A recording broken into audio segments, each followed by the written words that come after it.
তারা আইতেছে, এরা বিনিয়োগ করবো সোনারঘাট। ওই যে ফানচরি মাঠে এই যে 28 একর জায়গা আছে, এরা এখানে মিনিমাম 100 কোটি টাকা বিনিয়োগ করবো। 100 কোটি টাকা বিনিয়োগ করলে আমরা সোনারঘাটের মিনিমাম অন্তত 400-500 লোক কাজের ব্যবস্থা হইব। আর এলে খাম নাই দিকে দোকানে দোকানে বইয়া খালি আড্ডা পারে, চা খায়, মাদক খায়, গাঞ্জা খায়,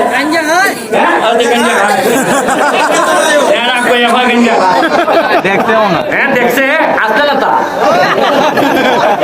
এরপরে এসে রেকর্ডের জায়গা আমার বাপে আটটা মামিটা এমনি এমনি মাঠে পারে।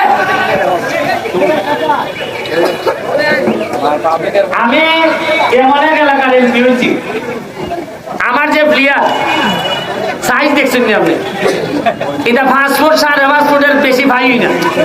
আর এর আবেদ আমরা উপজেলাও না, জৈন্তাপুর খোলা ফিগারটা দেখবেন আপনি।